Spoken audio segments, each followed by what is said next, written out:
Olá, hoje a gente vai fundo em uma pergunta que é essencial para qualquer um que já pensou em fazer terapia ou que já está nesse processo. Pois é, com tanta opção por aí, né? Psicanálise, terapia cognitivo-comportamental, a lista é enorme. É super natural a gente se perguntar: será que tem uma que é, tipo, a campeã de todas? A resposta é: olha, pode ser bem surpreendente. Para a gente chegar nessa resposta, primeiro a gente precisa entender o grande debate da área. O que realmente gera mudança na terapia? São as técnicas super específicas de cada abordagem? Ou são aqueles ingredientes que, no fundo, todas elas compartilham? Ok, então vamos mergulhar nisso. Por muito, muito tempo, os pesquisadores se dedicaram a tentar resolver esse debate de uma vez por todas. A ideia parecia bem simples, né? Vamos colocar as terapias para competir. Tipo, terapia comportamental contra terapia analítica, para ver qual se sai melhor em tratar certos problemas. A expectativa era que, no final, a gente teria um pódio, um grande campeão. Só que o resultado não foi nada do que se esperava. O que aconteceu foi que, na maioria das vezes, não apareceu um vencedor claro. Essa conclusão ficou até famosa no meio acadêmico como o veredito do pássaro Dodô, sabe? É uma referência àquela cena de Alice no País das Maravilhas, em que depois de uma corrida toda maluca, o Dodô declara que todo mundo ganhou. Pois é, décadas e décadas de estudos apontam para a mesma coisa. Para a grande maioria dos transtornos, as principais escolas de psicoterapia, elas simplesmente produzem resultados muito parecidos. Pelo visto, a marca da terapia não é o fator que decide o jogo. Mas, se não são as técnicas, então o que é? E é isso que nos traz para o ponto central da nossa conversa.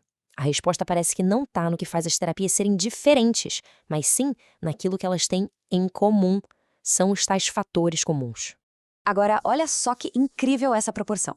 A gente tende a achar que a técnica específica, aquela parte única da terapia, é o principal, né?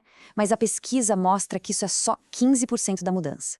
Outras 15% vêm da simples esperança e expectativa que a pessoa já leva para a sessão. O mais chocante, 40% dependem de fatores da própria pessoa e da vida dela fora do consultório. E aquela fatia enorme ali de 30% é a qualidade da relação terapêutica. Isso muda tudo. Então a gente chega num ponto crucial. A mágica não está numa fórmula secreta que só uma terapia tem.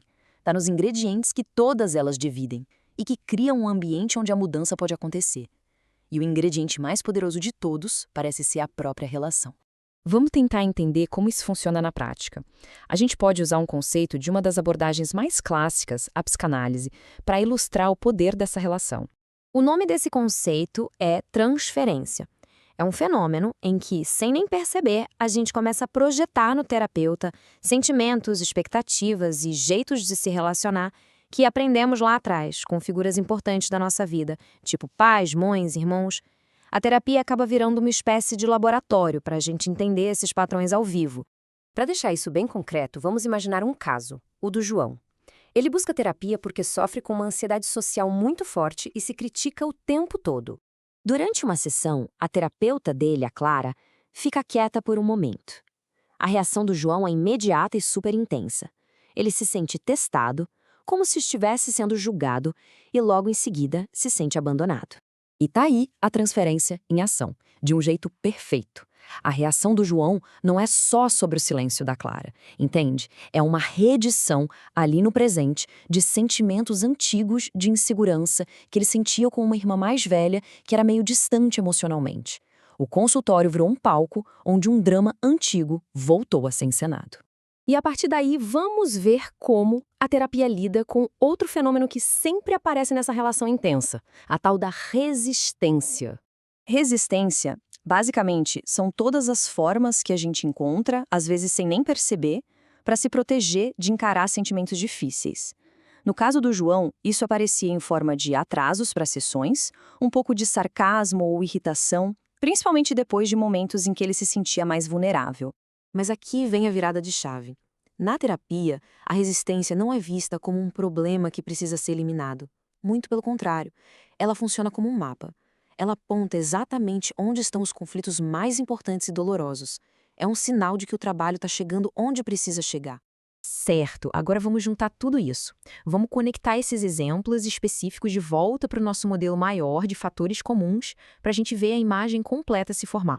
Esse modelo aqui ajuda a organizar os fatores comuns em três grandes grupos. O primeiro é o apoio, que é sobre a confiança e a aliança com o terapeuta.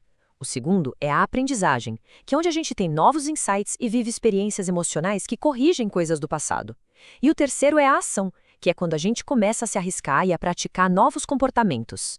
E agora, olha só como os conceitos que a gente viu se encaixam perfeitamente nisso. O setting, ou seja, aquele ambiente seguro e constante da terapia, oferece o apoio.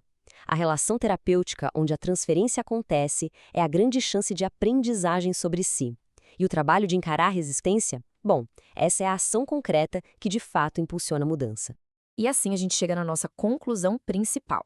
O que realmente faz a terapia funcionar não é uma técnica secreta ou uma abordagem que é melhor que as outras.